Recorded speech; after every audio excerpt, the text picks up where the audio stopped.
Roll call, please. Ms. Stryker? Yes. Mr. Albert? Yes. Mr. Carmine? Yes. Okay, let's stand for the Pledge of Allegiance. I pledge allegiance to the flag of the United States of America and to the republic for which it stands, one nation, under God, indivisible, with liberty and justice for all.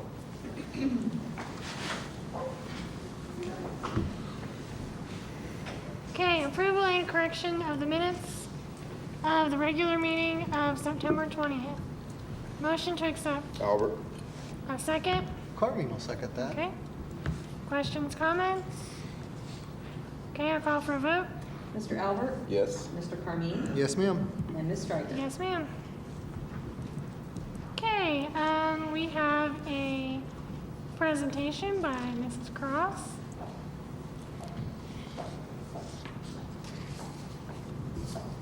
Good evening. Thank you everyone for being here, and my presentation is on career readiness. I am here to provide you with an update. The last time I was here, I think it might have been 2 years ago, and so I want everyone to be informed about what we've done to expand career readiness in the district. So I will start my presentation. When I was reflecting back as how to start this, I realized that a lot of things occurred last year, and even though it was the COVID year, we did a lot of things pretty innovative and took some risks. One of which is that we started a career exploration course at the middle school, and all 7th and 8th graders got a 9-week introduction to career exploration. One of the highlights is they did a virtual field trip to Inventionland in Pittsburgh, Pennsylvania. They did explore different careers. We had a lot of fun. One of those highlights was they entered into, and that should say, an entrepreneurial product design competition. And they really got into it and had some really creative ideas. I wish I could share all of them with you, but I know that it was something that they learned about entrepreneurship, how to market a product, how to work with others, teamwork, and also compete. They competed against each other within the classroom, and then I entered their submissions into a national competition. Unfortunately, they didn't win, but we still had fun doing that. Another highlight was that we continued the Wildcat Community Connector internship program, and I was very nervous about that because we had so many students very much interested in placements. We were able to secure 33 placements for students within the community locally here and followed all the safety protocols for COVID. We were also able still to have our exposition. It was at the Makerspace, and we had it both in person with the students and Lieutenant Governor John Husted, and then it was also virtually broadcast to our community and to, we had educators near and far observing that. We had students present on that, and they also received their certificate of completion. So there they are, and in our Makerspace. So. Another thing that's new is the SEAL requirement for graduates. And while it is kicking into effect this year, last year we kind of just piloted it. And I was able to do that with some of my WCC students who were interested. It was an option for them to obtain, and I worked one-to-one with them and with some other students as it was a pathway towards graduation for those students. For the Ohio Means Job Readiness SEAL, students need to demonstrate 15 professional skills, and they need to get 3 mentors to sign off. One can be in the school, another one in the community, and then one in the workplace, saying that they demonstrate these. And the students have to write a short little summary about how and give an example of how they demonstrate each one of those. So it takes a lot of planning on their part and rewriting. It takes work. Another thing that we worked on was a portrait of a graduate. We commenced the work on that, and that was a district-wide initiative. We brought together community members, and I think we had about 20 people or so on that committee. ranging from people here sitting in the room to others that have been involved in the internship program or other career readiness. Maybe they've been speakers in the classroom, but really are committed to seeing what the future of our students look like. The Portrait of a Graduate is basically a snapshot of what we believe our districts, or that our district believes that our graduates should possess characteristics. And so we did surveys, we had a community survey, we had a teacher survey, but we are going to continue that work through 2021, 2022, but we just got the ball rolling. And so we're going to be doing some reflection within our district and getting student voice on that Portrait of a Graduate as well this year. Another thing that was started or launched was our What's Important Now program, and we call it WIN for short. We started very slowly. In the fall, we had something called Connecting with Kids, and during 5th period at Kenton High School, this took place. We asked teachers to spend 15 minutes during their 5th period class doing a fun activity, and everyone did that activity, and it was to build connections, because with the masks, students weren't really connecting with each other. We found that students wanted to leave school immediately, and it just we needed to get that engagement back, both student to student and student to teacher. And so we started slowly with Connecting with Kids, and then we launched the What's Important Now program in the spring, and that's where we had a dedicated period, 20 minutes, every Monday, and we had students decide on a club that they were interested in, and we offered a variety of clubs that teachers were interested in hosting, from dodgeball to cornhole. We had crafts, we had all different kinds of activities for students to participate in. And it was very successful. The students very much enjoyed it. And so this year we've expanded upon that program. Why are we doing WIN? Well, it is part of college and career readiness. It is very much that we've seen a shift in the skills that students need now in 2020, 2021 compared in 2015. And one thing is emotional intelligence, or some people call it empathy, also creativity, critical thinking. Those skills are much more in demand by job seekers. And so we're trying to find a way to embed and impart those skills those students need, and they're the soft skills. They're not necessarily the hard skills, because what we're finding is hard skills can be taught. A student can take a computer programming class, a math class, they can be trained on the job, but these things we can develop in students now while they're sitting in the classroom, and the WIN program allows us with that opportunity. And for this year, we are focused on the R factor. I know many of you are familiar with that, so I won't go into a lot of detail, but we are focused on our students, building our culture with our students, and teaching the R factor, which is a mindset of how we relate to others, and with that becomes that emotional intelligence. So here are some pictures from last year's WIN program. Again, we had some icebreaker activities, and you can see the cornhole, and the crafts club did a string art project. So again, these are just a sample of the variety of programs we had, or clubs that we had. It continued this year. The difference is we're alternating. We found that students during the WIN period felt sometimes uncomfortable sharing. There was a mixture of all grade levels, and so we'd have freshmen and seniors. And what we found is that students really like to be with their peers when they're talking about things that are relevant to them, and they have different they're at different levels in their learning, right? So if we're talking about time management, that looks different to a freshman and what kind of skills they need than to a senior. So we divided them out, and so on one Monday we have something called WIN Advisory, and that's where students are learning about the R factor, and they are grouped by their grade level. On the following or alternate Monday, they have clubs, and that's what you're looking at now. That is, we have several cooking clubs. We have 4 cooking clubs. It was that popular of a club to join, and I think they've made grilled cheese and soup and cookies and all kinds of things. Here is, we also have 4 different art sections, a very popular club as well. All of those clubs decided to make concrete pumpkins, and that's what you see them mixing with the concrete, and just they have a nice little decorative piece.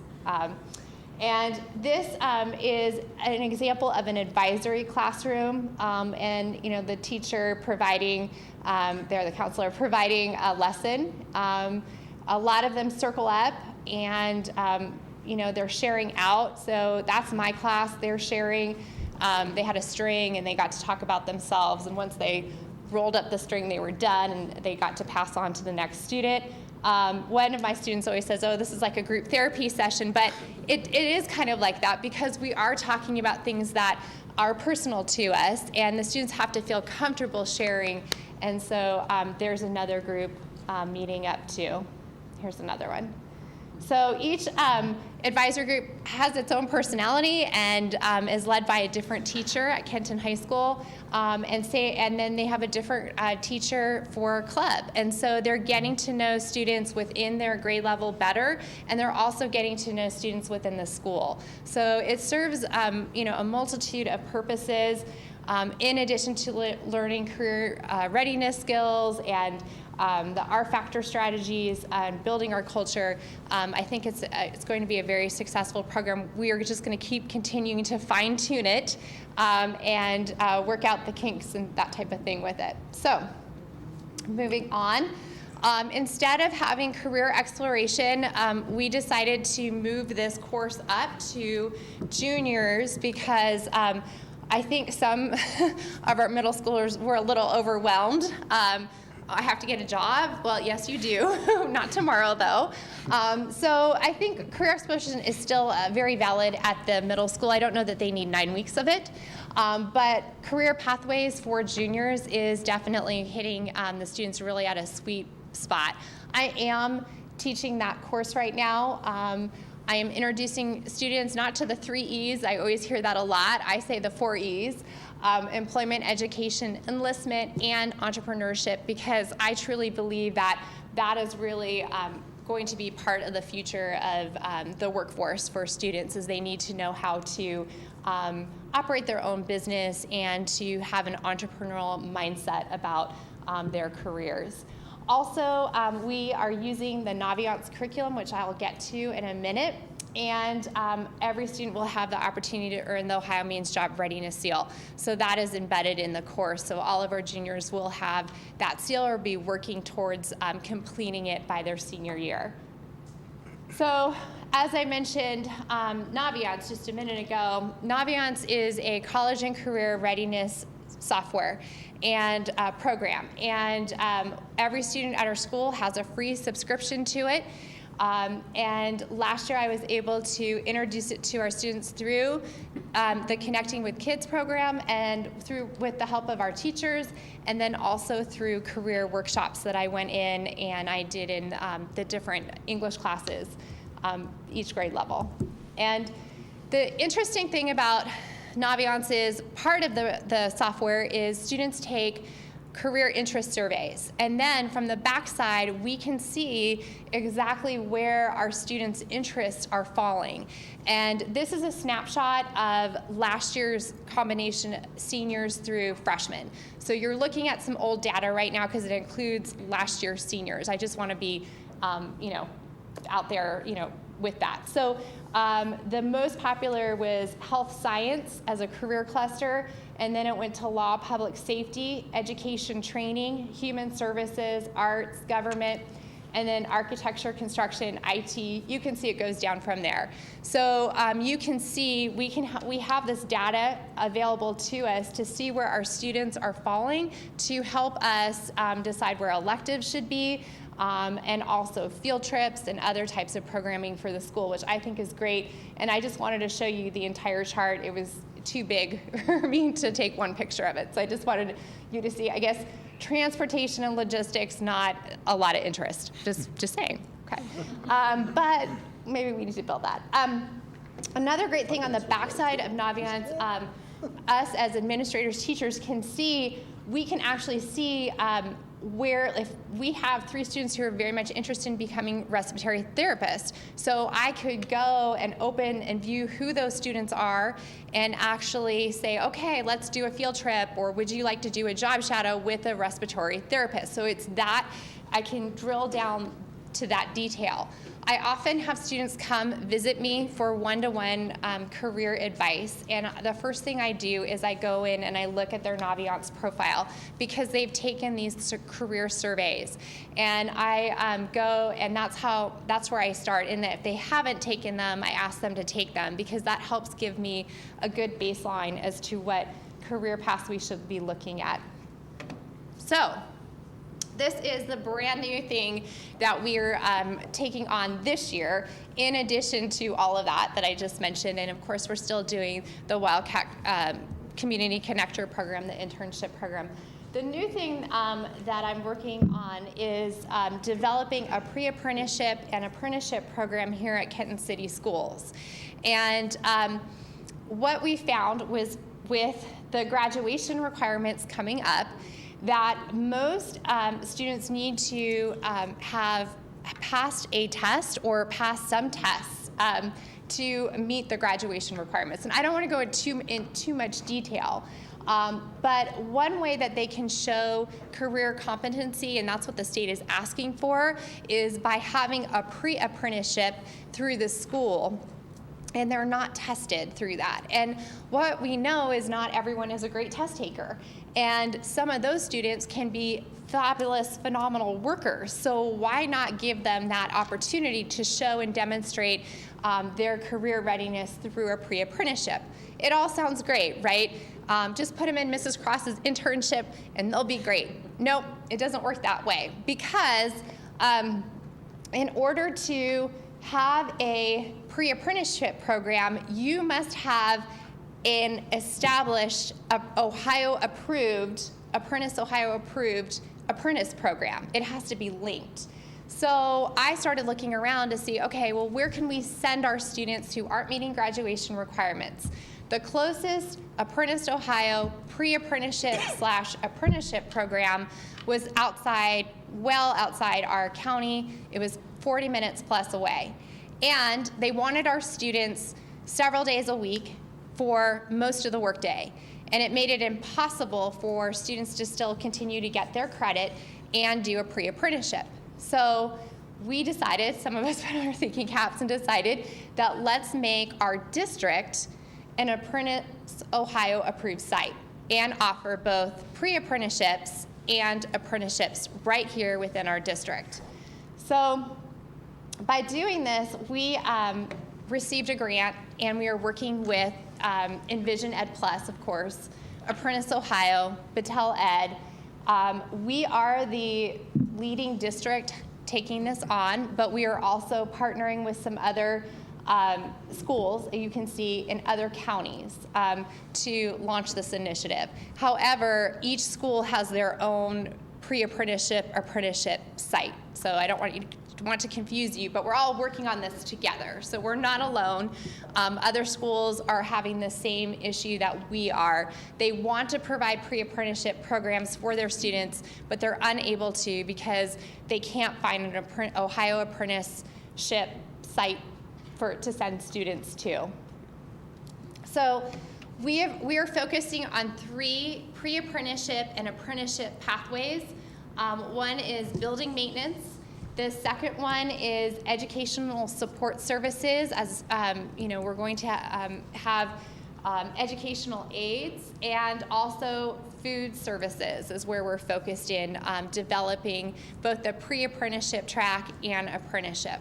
So basically, a student that needs a pre-apprenticeship for their graduation requirement would take a class or 2 at the high school, but then they would be enrolled in our pre-apprenticeship program. They do not need to sign up for the apprenticeship program after high school, after graduation, to receive graduation credit. They just need to be in an apprentice-approved pre-apprenticeship program. Hopefully that makes sense. Now, As for the apprenticeship side of things, we are going to offer apprenticeships to people that are interested here within our district. And that is basically a first-year employee will be going through our apprenticeship program. What does that look like? Well, that's still in development. But it will include a lot of training and on our school culture, the R factor. It will include some safety certifications, that type of thing. It won't be much more learning than somebody that just walks in the door and is not an apprentice. Okay, so it's not that we're adding on too much, but we do want to have the opportunity for some additional learning and compensation for that, I would say. So we're still trying to figure it out. Sorry to be so vague, but we are in the process of applying right now to Apprentice Ohio for that, I guess you could say that seal or that qualification in order to offer that. So in thinking about this presentation today, I definitely wanted to give you the highlights of things that we are working on. The apprenticeship is a pretty big undertaking for sure. It's not something that happens overnight. A lot of thought process is going into that. I will say that I'm continuing on doing one-to-one career advising, and I'm also helping students find jobs for the summer and after graduation, setting up job shadow opportunities when needed or when a student requests that. And I think that just that this position is important for the district to continue.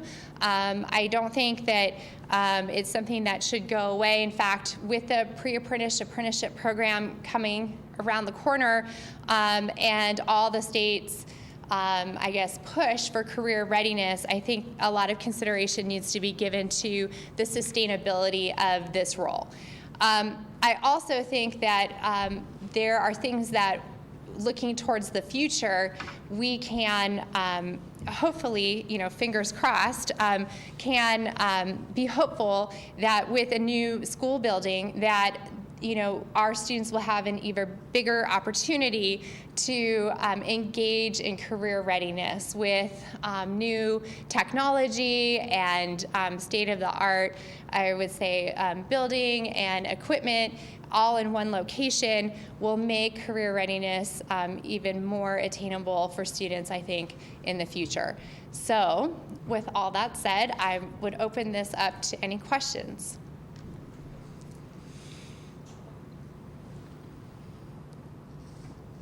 I do have one. Yes, The yes. Nambiance, is that Yes. what it's called? Mm-hmm. Now, is that something typically that you're offering to just the juniors and seniors?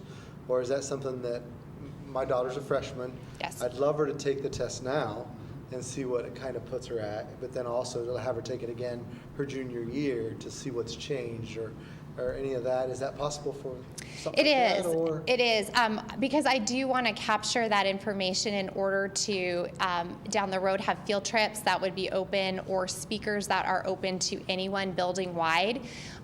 So that Mr. Thresh and I worked last year in me going into, at certain times of the year, into English classes or social studies classes and having every single freshman student take the test. So I did go into every single classroom last year of every grade level, and that's where why I have those statistics.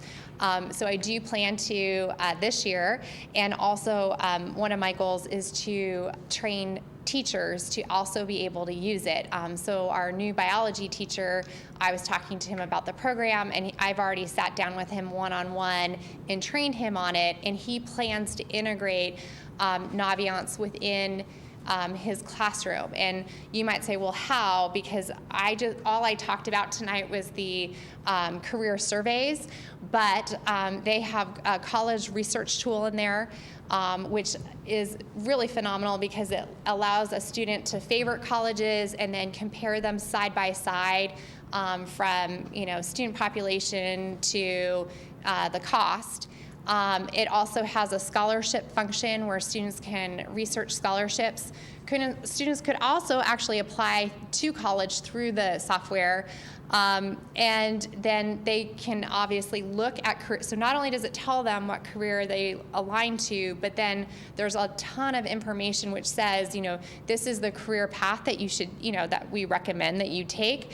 And then they even have, recommendations for college majors. They will also say these are other related careers for you to think about. And then finally, they have something called Road Trip Nation, which has interviews of people in that career. And they talk about, this was my career path to becoming this. And they talk about their struggles and, where they, did their schooling. So there's a lot there. Plus, the program has curriculum, which I am using right now in my classroom. So, it is an excellent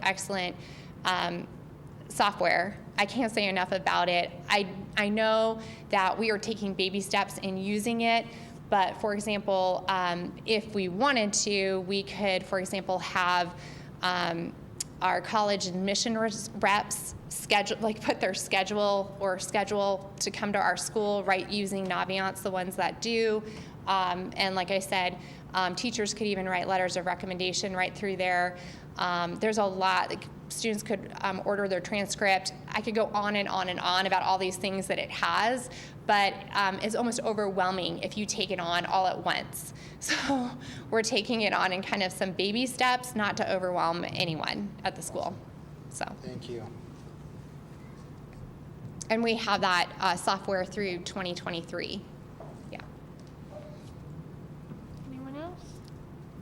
All right. Thank you, Mrs. Okay. Claus. Thank you very much. All right. Do you have anything for public participation? Okay, I don't think there was. Okay. No. Okay. Moving on to reports of the treasurer. Just a couple things to report. The 5-year is coming along. We're just kind of waiting for the final income tax numbers, which will come at the end of this month.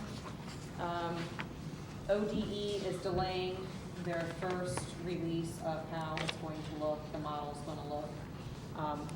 They're thinking maybe the first pay in December, more than likely it'll be the second pay in December, but nonetheless, we have to approve the 5-year at our November board meeting, so we will have something for that. Like I said, we've got everything pretty much in line. We're just waiting on to see where our income tax, how the monies come in for that.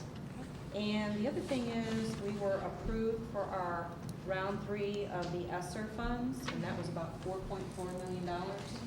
And just to kind of give you an idea, we're going to pay some of our food service and some of the benefits, so it'll help that fund hopefully come in the black at the end of this year. Okay. And that'll be about $136,000 we're going to take off of the food service fund and put into this fund. Okay.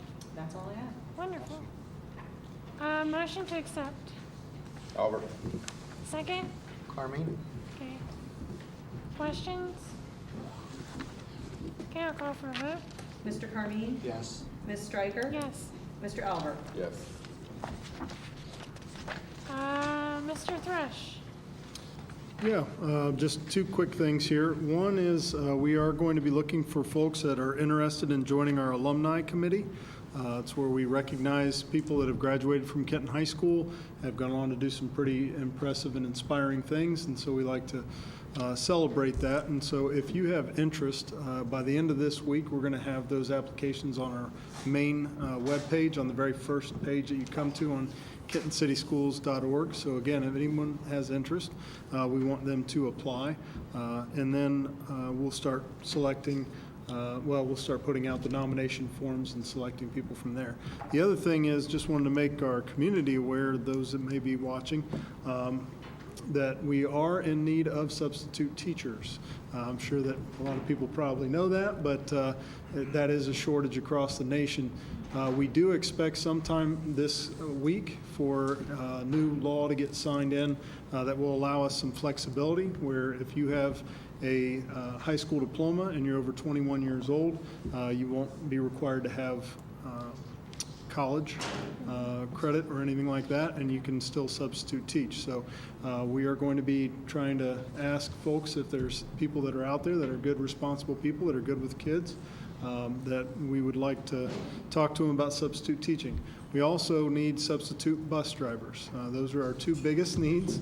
And so those that may have interest and they're thinking, well, I'm not quite sure if I know if I want to drive bus, we would try to set you up where you can go to maybe take some athletic teams or do some other runs that isn't necessarily having to drive bus before or after school, see how you like it, and if it goes well, obviously, then we can transition you into those other roles. But if you have interest in either substitute teaching or substitute bus driving, please contact us or any school, and we will take down your number, and I will personally get back to you. So, thank you.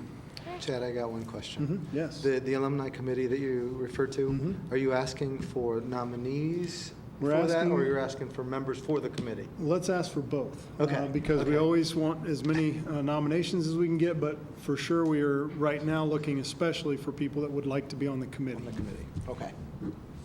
Thank you. All right, number 8, committee reports. Finance committee didn't meet. None. Okay. I do have a career center update from Mrs. Purcell.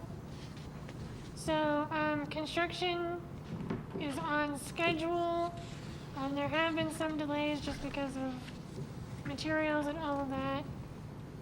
3 of the 14 school districts that make up High Point have mask mandates. The board agreed that Dr. Smith has the right to mandate masks for Ohio High Point staff and students without notifying the board first. And the board feels that that's the right decision based on the data that he has. High Point will be piloting a driver's ed program for on-campus students. They're trying to eliminate barriers, keeping students out of the workforce. And the next meeting will be October 27th of this year. And that's all I have for that. Policy committee. I can give, you go want me to ahead. give a quick update on that? You can give a quick Okay, update. They yep. did have one on the 12th, so.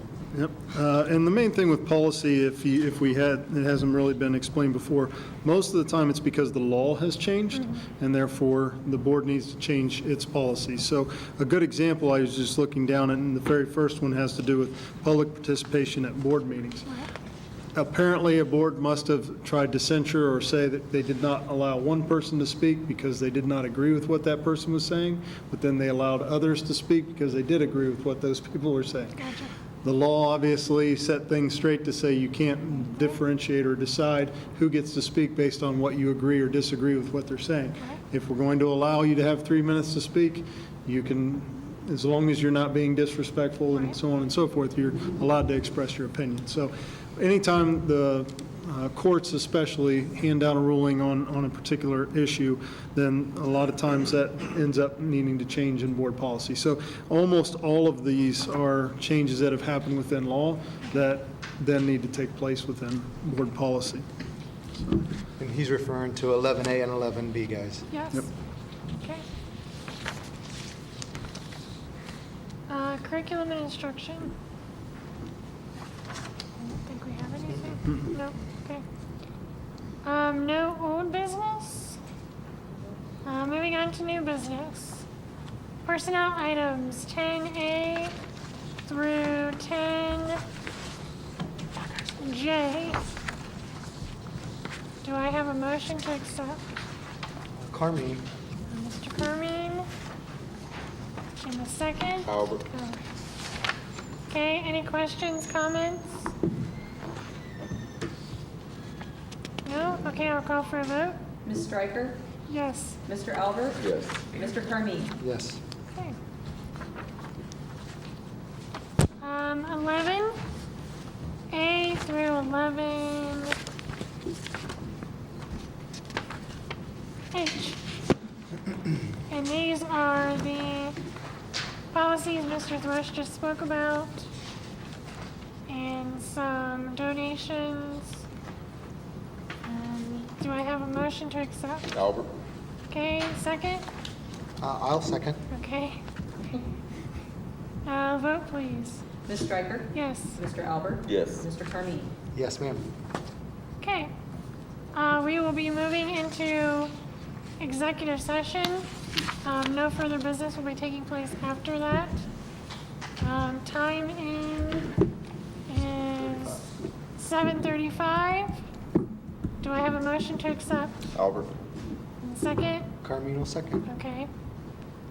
Vote? Mr. Albert? Yes. Mr. Carmine? Yes. Ms. Stryker? Yes. Next meeting will be November 15th at 7 o'clock here at the Oak Leaf. Have a good night.